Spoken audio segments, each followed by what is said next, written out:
글로비전 가족 여러분 안녕하십니까? 오늘은 인생의 풍요와 부요를 누리는 사람들의 6가지 자기 관리에 대해서 함께 나누도록 하겠습니다. 먼저 이 인생의 풍요와 부요함을 누리는 사람들은 분명한 목적이 있습니다. 우리 여행을 할 때 출발은 있지만 목적지가 없다면 그거는 여행이 아니라 방황입니다.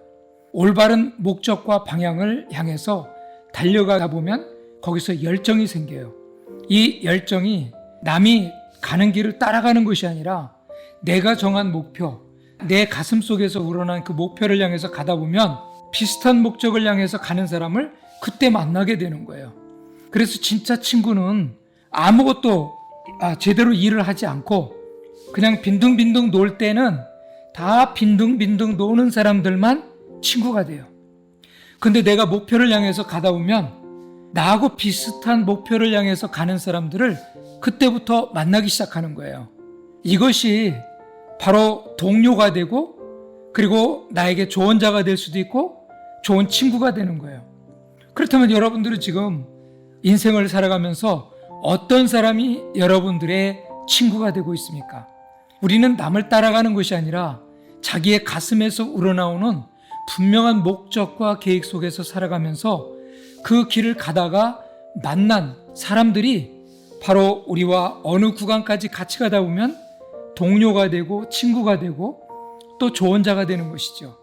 그래서 우리는 남을 따라가는 것이 아니라 내 가슴 속에서 우러나는 분명한 목적과 계획을 따라서 사는 삶이 되어야지요. 그래서 목표와 계획을 기록하고 실천하면서 지혜를 얻으며 그리고 목표를 향해서 인생의 지혜와 능력을 쌓아 올려가는 것입니다. 두 번째는 목표를 향해 열정을 갖고 달려가게 됩니다.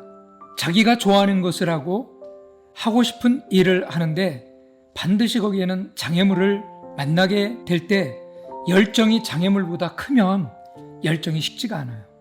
아무리 좋아하는 일도 처음에는 100% 좋아하는 일도 처음에 시작은 했지만 한참 하다 보면 어려움이 오고 거기에 또 여러 가지 걸림돌들이 있으면 싫어질 때가 있어요. 그래서 나의 삶 전체를 붙들어주고 용기와 능력과 영감을 주는 것이 바로 믿음입니다. 이걸 신앙이라고도 얘기하죠. 그래서 끊임없이 나에게 영감을 주고 그리고 나에게 용기를 주고 힘을 줄 수 있는 이런 영적인 영감을 불어넣어주는 그런 것 때문에 사람들은 종교를 갖기도 하죠. 그리고 또 하나님을 믿습니다. 그리고 이렇게 또 전능자의 관계 속에서 좋은 것을 얻고 영감을 얻지만 인생을 살아가면서 함께 할 수 있는 좋은 인생의 멘토들이 있어요. 인생의 위기에서 격려와 용기를 주고 마음을 북돋아주는 멘토가 있습니다.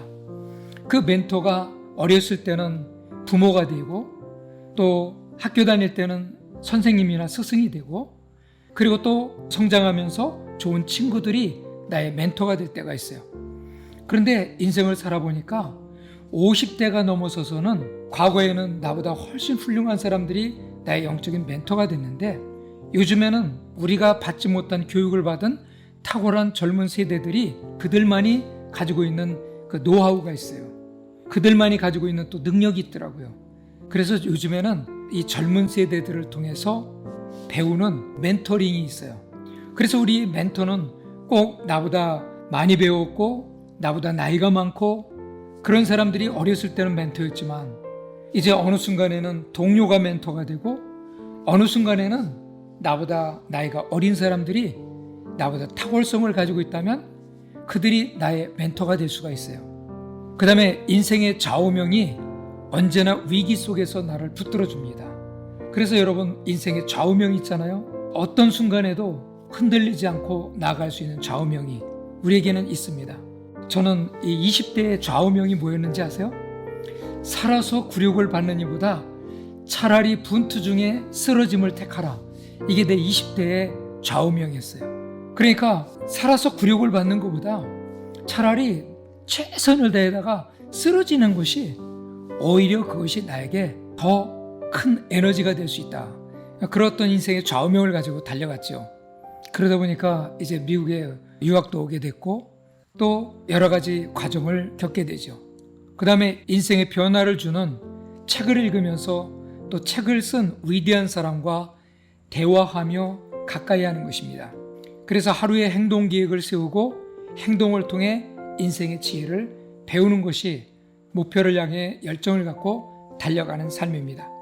세 번째는 항상 곁에서 함께하며 격려하는 배우자가 있어야 됩니다.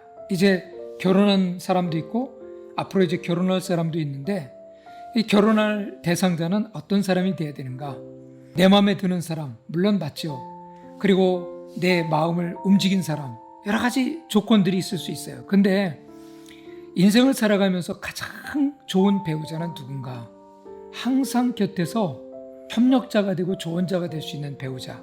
그런 사람을 가질 수 있다면 나는 천하를 얻은 것보다 더 큰 것을 얻었다고 봅니다. 그래서 어렸을 때는 부모가 그렇게 해줘야 돼요. 부모는 그래서 자녀들에게 이거 하지 마, 저거 하지 마, 이건 꼭 해야 돼, 이거 하면 안 돼. 그런 것보다는 자녀가 어떤 일을 할 때 안 되면 이거보다 더 좋은 게 뭔지, 왜 이거를 하지 말라고 그랬는지 더 좋은 것을 가르쳐 주면서 방향을 바꿔주는 이런 부모, 얼마나 멋있는 부모예요. 학교 생활에서는 스승도 그런 사람이 돼야 되겠죠. 그리고 또 친구도 격려자가 돼야 돼요. 그래서 항상 옆에서 격려하는 사람이 하는 일이 뭐냐면 우리에게 동기를 부여해 줍니다. 그래서 모티베이션을 계속해서 우리에게 주는 거예요. 뭘 하려고 그러면 내가 미처 생각지 못했던 아이디어를 한 가지씩 던져주는 거죠. 그리고 내 열정의 수위를 계속 높여줍니다. 내 열정의 수위가 최선을 다할 때 100이었다면 플러스 알파를 계속 옆에서 부여해 주는 거예요. 그래서 힘들고 어려워도 마음의 평안함을 유지하면서 끝까지 나갈 수 있는 에너지를 옆에서 공급하는 사람이죠. 우리는 환경을 바꿀 수는 없지만 내가 먼저 변화될 수는 있습니다. 그래서 내가 변화되어 다른 사람들에게 영향력을 줄 수도 있죠. 그래서 열정의 수위를 계속 높여갈 수 있어야 됩니다. 네 번째는 자기 관리를 철저히 하라. 이 자기 관리, 그래서 자기 관리 가운데 제일 중요한 것은 다른 데서 얻지 못하는 영감이라고 얘기했죠. 그래서 우린 영성이라고 얘기합니다.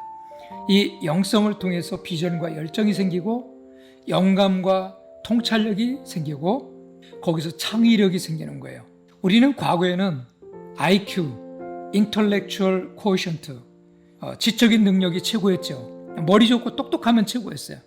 근데 지금은 모르는 거 있으면 인터넷에서 검색하면 천재보다 더 많이 가르쳐줘요. 자, 그래서 이제는 감정지수, Emotional Quotient가 중요하다고 그러죠. 그런데 이 감정지수가 좋아야 우리는 그 다음에 네트워킹 퀘션트, 네트워킹 지수가 높아질 수 있습니다. 디지털 사회에서 디지털 퀘션트가 있어요. 그래서 우린 DQ라고 얘기하는데 이 DQ가 좋아야 돼요. 자, 그래서 우리는 이 스피리추얼 퀘션트, 영성은 감정 지수가 좋고 네트워킹 지수가 좋고 디지털 지수가 좋을 때 거기에는 마음의 평안과 감사가 넘치는 삶을 살아갈 수가 있습니다. 그리고 자기 관리를 철저히 한다는 것은 마음 관리입니다. 그래서 마음의 평안함과 그 다음에 기쁨과 감사의 생활을 하는 거예요. 그래서 지력과 영성이 삶을 지배하고 정복하기 시작할 때 마음의 평안함과 기쁨과 감사의 삶이 이루어지죠. 그래서 우리가 독서를 할 때도 이런 에너지를 얻기 위해서 독서를 하게 되죠. 세 번째는 체력입니다. 매일 규칙적인 자기 훈련을 통해 건강을 위해 투자하는 거예요. 저는 매일같이 하는 게 앱슬라이드하고 또 산책하는 거예요. 그리고 이제 푸시업도 하고 스트레칭 하는 거예요. 그래서 하루에 적어도 1시간에서 1시간 반 이상은 항상 합니다. 그래서 옷이 이렇게 젖을 정도로 그렇게 매일같이 지금 하고 있어요. 왜? 지금은 소셜 디스턴스, 사회적 거리두기 때문에 사람을 만나거나 어디를 다니거나 하기가 어려워요. 그러니까 이런 시간이 오히려 내가 앞으로 이제 에너지를 마음껏 발산할 수 있고 내가 지금까지 하고자 했던 일을 날개를 펴고 마음껏 할 수 있는 그런 체력이 있어야 되겠죠. 자, 그 다음에 5번째는 친절입니다. 맺고 끊는 것은 분명해야 하지만 거절하는데 상대방의 기분이나 감정을 상하지 않게 하면서 우리는 할 수 있어요. 그리고 사람들과 잘 어울려야 됩니다. 그래서 공감 능력이 높습니다. 마음이 건강하기 때문에 넓고 포용력이 있습니다. 자, 그러면 불평불만하고 부정적인 사람은 조언을 해줘도 절대로 받지 않습니다. 그래서 아무리 내가 좋은 걸 가지고 있어도 부정적이고 불평하는 사람한테는 조언을 해주면 반드시 공격을 받게 돼 있어요. 그래서 오늘날 시간이 가면 갈수록 좋은 말을 해주는 사람들, 특히 카운셀링 하는 사람들이 굉장히 힘든 거예요. 그 다음에 이 친절한 사람은 다른 사람에게 이렇게 베풀기를 잘합니다. 그래서 우리가 이거 기부를 잘한다 이렇게 얘기하는데, 기부를 잘하려면 먼저 부자가 돼야 되겠죠. 내가 풍성하게 살면서 그때 기부를 할 수 있어야 됩니다. 6번째는 정직하다. 진실되고 정직하며 마음에 기쁨이 있고 감사할 줄 알며 항상 행복합니다. 성공한 후에 과거보다 더 행복합니다. 많은 사람들이 성공한 후에부터 불행해지는 사람들이 많아요. 요즘 여러분 뉴스를 들으면 성공하고서 불행해지는 사람이 얼마나 많습니까?